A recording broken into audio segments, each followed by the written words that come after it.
Let's look at the service you'll complete every 1,000 service hours, also known as PM3 maintenance. Required service varies by machine, but here's what to expect for a Cat D6 XE dozer.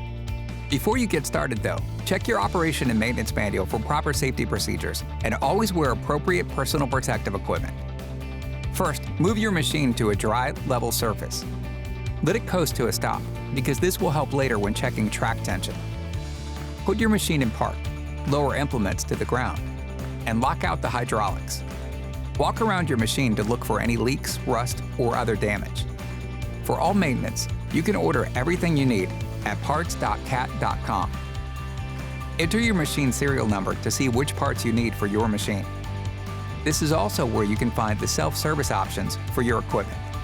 SSOs provide detailed service instructions and recommended parts and tooling. Now, let's go through how to complete PM3 maintenance. First up, take your SOS services samples. Start the engine to take the engine, hydraulic, and transmission samples.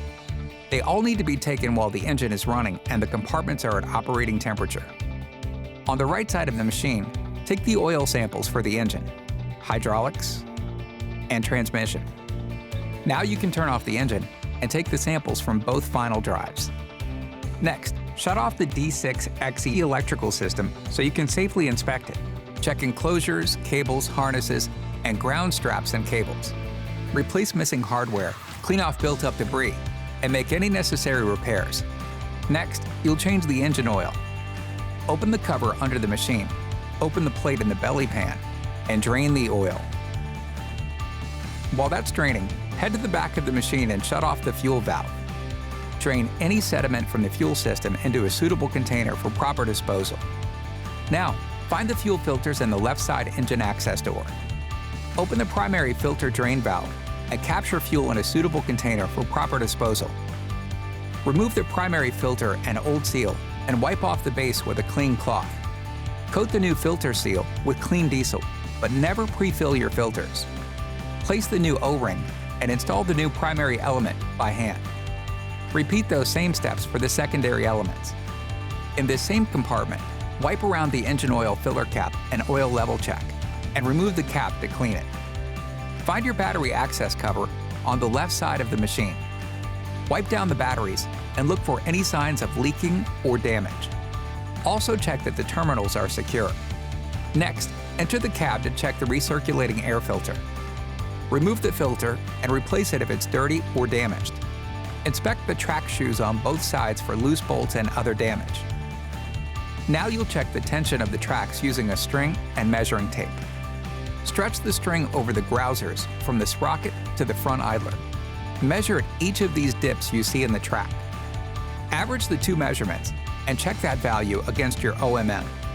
If the track is too tight, release grease through the relief valve. If the track is too loose, add multi-purpose grease to the adjustment valve. In the same panel, check the recoil spring oil level. Make sure the oil reaches the level gauge mark you see in the recoil spring housing. Now, to check final drive oil levels, you'll need to refill the engine oil. Once you do that, you can move your machine so that the oil level mark is horizontal. Remove the magnetic plug and wipe off any built-up deposits. Note that it can be normal to see some metal shavings on the plug, but always refer to your SOS services results to determine if there are wear issues. Check the plug seal and replace it if needed. And the level should be at the bottom of the filler plug opening, so add more if it's low. Repeat those steps, repositioning the machine as needed on the other final drive. Next, check pivot shaft oil on both sides of the track. The level should be at the bottom of the threaded hole, so add oil if needed. Now you'll replace the fresh air cabin filter, which is on the back left side of the D6 XE cab. Unlock the clasps and pull the filter down, making sure there is no debris left in the housing. Install the new filter and fasten the clasps. This is also where you access the fuel tank, so remove the cap and strainer. Wash the strainer and solve it. Now you'll replace the fuel cap filter. Remove the cap and the screws. Take out the old filter, wash the cap, and install a new filter. Moving on to the right side engine access compartment. Inspect the serpentine belt and replace it if it's damaged. Here you can also change out your engine oil filter. Clean around the filter before removing it with a strap-type wrench. Wipe the housing and make sure the old seal is removed. Coat the new filter seal with new engine oil and reference the instructions to install the filter. To replace the breather, loosen the clamp, remove the outlet hose, and take out the breather. Place a new O-ring seal, install the breather, and replace the hose and clamp. Now open the access door where you previously collected hydraulic and transmission oil samples. Remove and properly discard the steering charge filter. Make sure the entire seal has been removed and wipe the base with a clean cloth. Place the new seal and install the new filter by hand. Up here, check the ROPS FOPS bolts to make sure they're secure and look for any signs of visual damage. The powertrain breather is on the bulkhead bracket.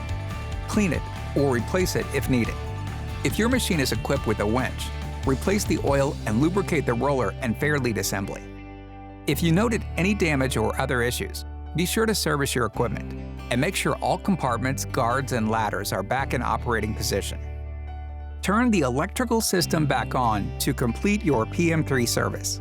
For more information and support, contact your CAT dealer and always check your operation and maintenance manual for specific instruction and safety procedures.